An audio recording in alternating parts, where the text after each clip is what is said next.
Good morning students. अपना बेटा chapter चल रहा है motion of particle under inverse square force. ये अपना आज का टॉपिक है reduction of two body problem to equivalent one body problem.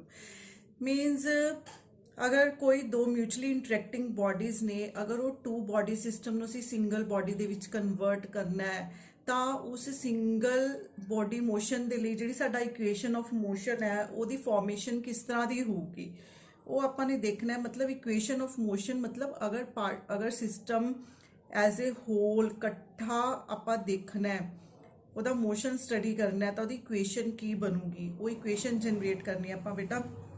देखो सपोज करो दो पार्टिकल्स ने इंटरैक्ट कर रहे हैं 1 एंड 2 जिस तरह आप कह सकते हैं कि ग्रेविटेशनल फोर्सिस ने, ठीक है। मतलब ਉਹਦੇ ਚ ਕੀ ਹੈ कि ਜਿਹੜੇ ऑब्जेक्ट्स ने वो एक दूजे ते फोर्स लगा रहे ने पर बाहरों कोई उन्होंने एक्सटर्नल फोर्स नहीं लग रही, मतलब म्यूचुअली इंटरैक्टिंग ने, सिर्फ आपस च फोर्स लगा रहे हैं, ठीक है। तो इतने इनिशली आप एज्यूम करते हैं सपोज करो कि सैकेंड ने फस्ट ते फोर्स लगाई, यदा मतलब फस्ट ते इफेक्ट पऊगा उस चीज़ का। तो फस्ट की फोर्स की इक्वेशन की होगी मास इंटू एक्सीलेशन।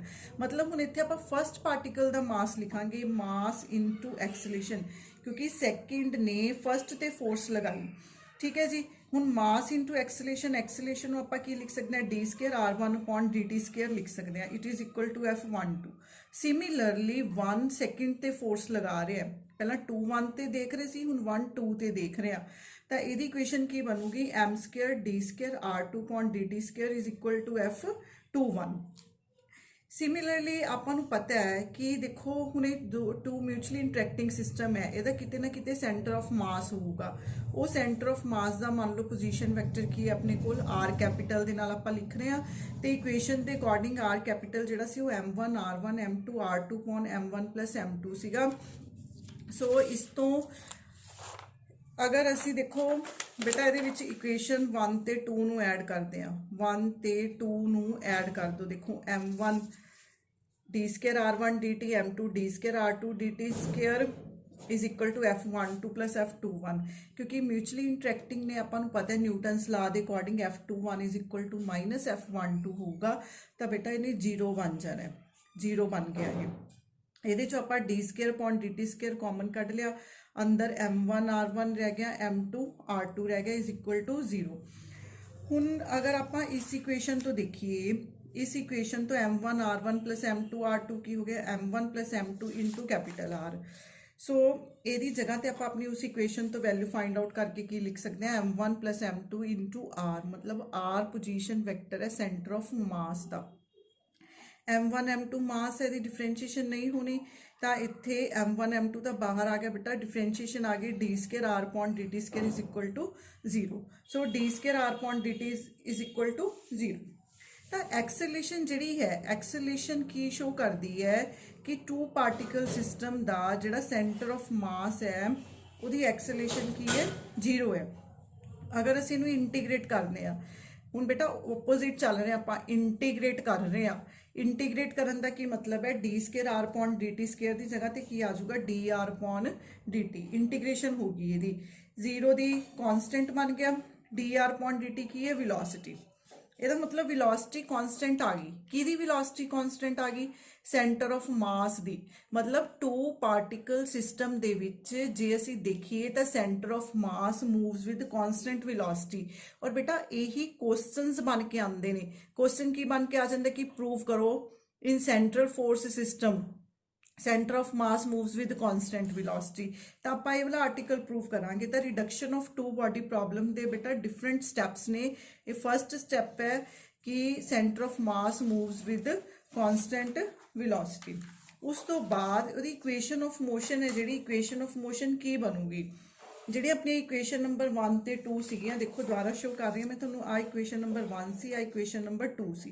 ये की किया M1 नूं इधर नीचे ले आए, M2 नूं इधर नीचे ले आए। तो अपने को D square R1 upon dt square की बन गया 1 upon M1 F12। Similarly 1 upon M2 F21। ये 3rd 4th नंबर इक्वेशन बन गया। इन्हों सबट्रैक्ट कर लो, जो असीं सबट्रैक्ट कर रहे हैं तो इस तरह लिखांगे ये d square upon dt square R2 minus R1 is equal to F21 upon M2 minus F12 upon M1 बन गया। ओके हुण सानू पता है कि F12 is equal to minus F21 के बराबर है, तो इत्थे आपां की पुट करांगे माइनस F21 पुट करांगे तो प्लस का बन जाना है, तो कॉमन निकल जूगा F21 1/m2 plus 1/m1। Clear है। हुण देखो बेटा अगर म्यू इज़ द रिड्यूस्ड मास, हुण इत्थे तुहाडे लई एक नवीं टर्म है रिड्यूस्ड मास। जदों दो ऑब्जेक्ट्स दो आपस च एक दूजे ते फोर्सिस अप्लाई कर रही ने ते आपां उन्हां नूं एक single body system they which convert कर रहे हैं, तो बेटा उन्हां दा जिहड़ा मास है मास दे विच हाइपोथेटिकली कुछ रिडक्शन अपीयर हुंदी है, दैट्स वाई असीं उहनूं बोलदे रिड्यूस्ड मास टर्म। मतलब जदों दो बॉडीज इंटरैक्ट कर रही ने आपस च तो उत्थे वो कंबाइंड सिस्टम का जिहड़ा मास होऊगा वो मास की होऊगा उहनूं असीं बोलदे रिड्यूस्ड मास। ते वो रिड्यूस्ड मास कड्ढण दा तरीका की हुंदा है 1/μ इज इक्वल टू आ वाली सारी टर्म ले लो 1/m1 plus 1/m2 is equal to m1 m2 LCM आ गया, तो ऊपर की बन गया अपने को m1 प्लस m2 बन गया। तो आप अपनी जी आ वाली इक्वेशन है दिस इक्वेशन, इस इक्वेशन की जगह आप की लिखांगे, इस इक्वेशन की जगह आप 1/μ लिखांगे। जो आप 1/μ लिखांगे म्यू नीचे आऊगा बेटा, म्यू इधर चला जाऊगा, तो अपनी इक्वेशन की बन जूगी mu d² r/dt² is equal to F21। वैसे भी जी अपनी इक्वेशन ऑफ मोशन होंगी है, इक्वेशन ऑफ मोशन होंगी है force is equal to mass into acceleration, force mass into acceleration d² r/dt² आप लिखते हैं मास, क्योंकि आप हम टू बॉडी सिस्टम में सिंगल बॉडी च कन्वर्ट किया है, तो मास की जगह तो आप लिखांगे reduced mass लिखांगे।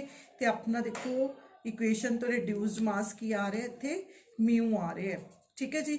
Mu d² r/dt² is equal to F21, क्योंकि ये सेंट्रल फोर्स है तो इनू आप FR की कैप भी लिख सकते हैं। क्लीयर है। तो इस तरह टू बॉडी सिस्टम में सिंगल बॉडी सिस्टम च कन्वर्ट कर सकते हैं, पर वह इक्वेशन ऑफ मोशन बेटा यही बनूगा म्यू d² देखो mass into acceleration is equal to force बन गया। नेक्स्ट है angular momentum conservation in central force motion, angular momentum conservation in central force motion. आप ये देखना है, देखो लीनियर मोमेंटम आप पहला देखा सी, लीनियर मोमेंटम की सीगा कि सेंटर ऑफ मास का जिहड़ा मोमेंटम है इक्वल टू इंडिविजुअल बॉडीज के मोमेंटम के बराबर सीगा। हुण आपां एंगुलर मोमेंटम देखना है कि सेंट्रल फोर्स मोशन च एंगुलर मोमेंटम किस तरह बिहेव करता है। सपोज करो एक पार्टिकल है मास म्यू, रिड्यूस्ड मास लै रहा, मतलब एक सिस्टम है। क्लीयर है। तो इत्थे उहदे ते फोर्स जिहड़ी है फोर्स FER कैप आपां सपोज कर रहे हैं सेंट्रल फोर्स। हुण पार्टिकल है जिहड़ा या सिस्टम है जिहड़ा वो मूव कर रहा है, उहदा मास म्यू है, ठीक है। सपोज करो रोटेटिंग सिस्टम है, किसी एंगल ते उहदी टर्निंग हो रही है, रोटेशन हो रही है, तो उहदे ते टॉर्क जिहड़ा लगूगा, torque acting on particle. Torque की हुंदा फोर्स इंटू परपेंडिकुलर डिस्टेंस, या आपां लिखदे इहनूं R×F, R उहदा पोजीशन वैक्टर, F जिहदे उत्ते फोर्स लग रही है, वो फोर्स आपां की लिख रहे हैं FER cap.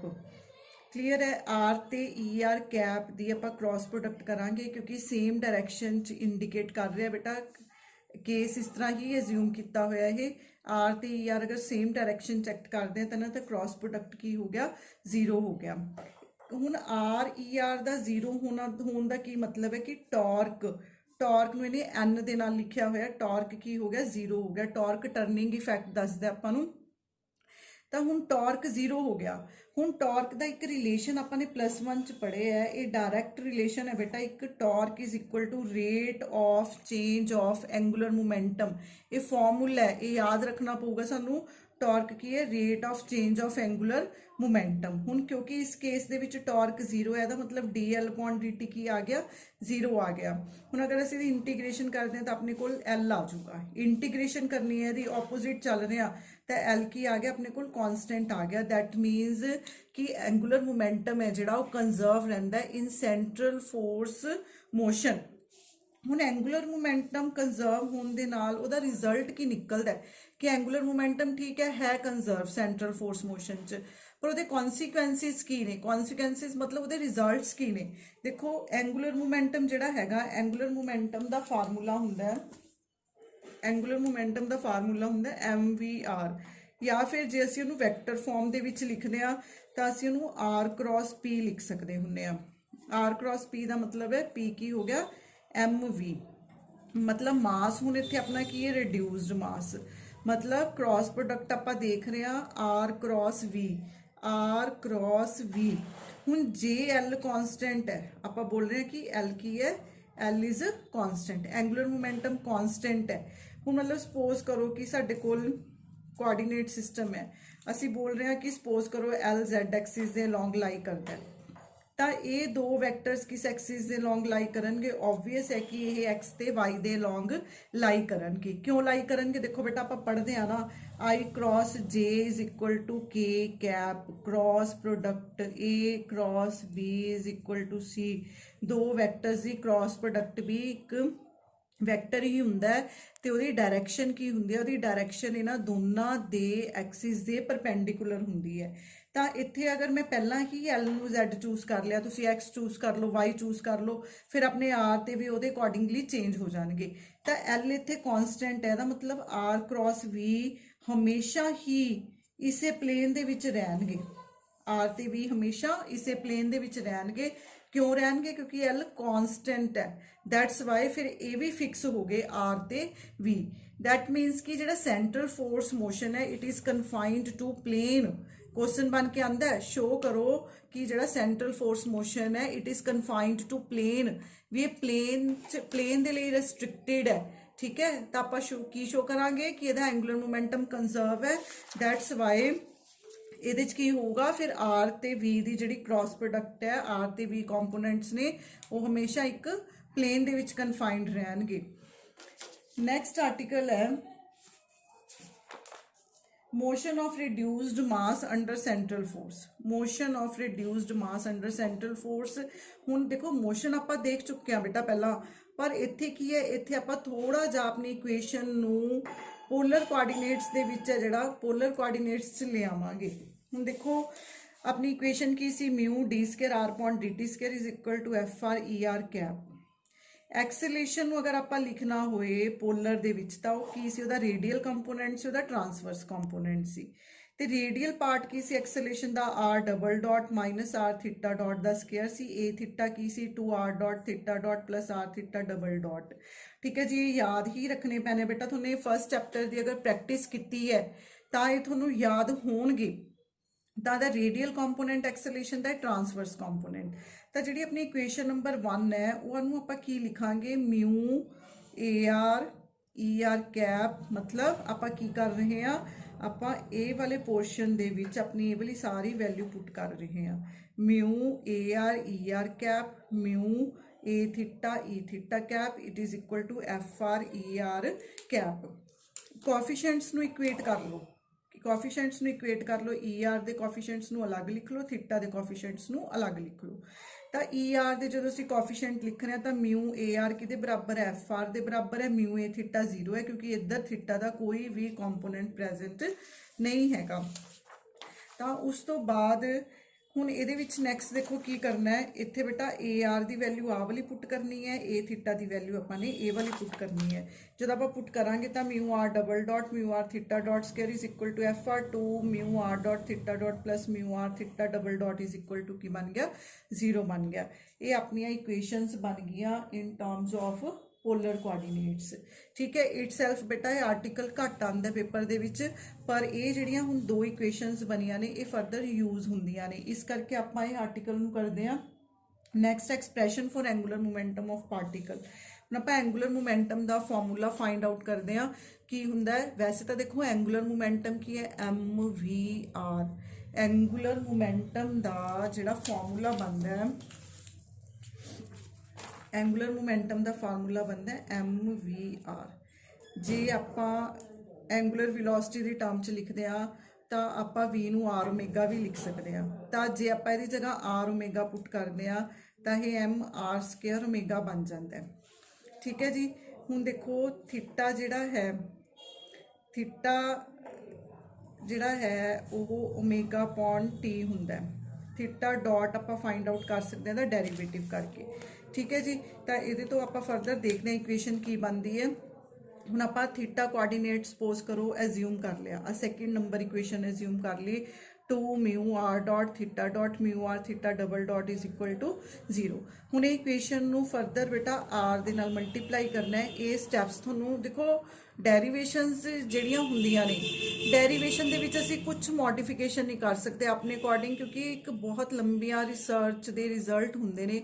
As it is ਬੇਟਾ ਸਾਨੂੰ ਐਜ਼ਿਊਮ ਕਰਨੇ ਪੈਂਦੇ, ਯਾਦ ਕਰਨੇ ਪੈਂਦੇ ਨੇ, ਠੀਕ ਹੈ। ਤਾਂ ਮਲਟੀਪਲਾਈ ਕਰੋ ਦੋਨੋਂ ਸਾਈਡਸ ਤੇ ਆਰ ਦੀ ਮਲਟੀਪਲਾਈ ਕਰਤੀ, ਇੱਧਰ mu R square theta double dot is equal to 0 बन गया।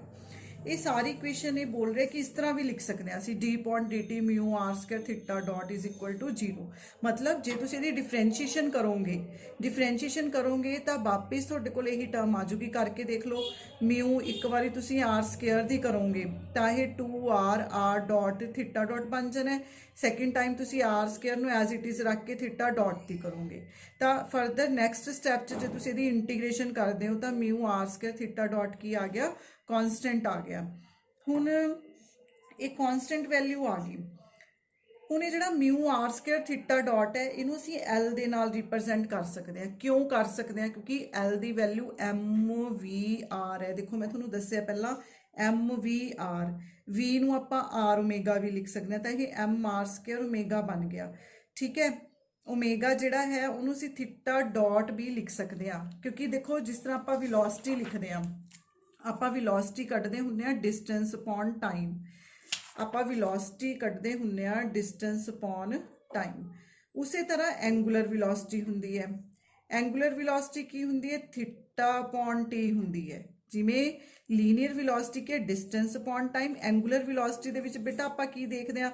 ਆਪਾਂ ਐਂਗਲ ਦੇਖਦੇ ਆ ਵੀ ਕਿੰਨੇ ਐਂਗਲ ਤੇ ਰੋਟੇਟ ਹੋਊਗੀ। ਤਾਂ ਓਮੇਗਾ ਕੀ ਹੁੰਦਾ? ਥੀਟਾ ਅਪੋਨ ਟੀ ਹੁੰਦਾ ਹੈ। ਤਾਂ ਇੱਥੇ ਫਿਰ ਓਮੇਗਾ ਕੀ ਹੋ ਗਿਆ? थीटा डॉट हो गया एक तरह का, क्योंकि रेट ऑफ चेंज की गल कर रहे हैं तो ओमेगा नूं असीं थीटा डॉट लिख सकते हैं।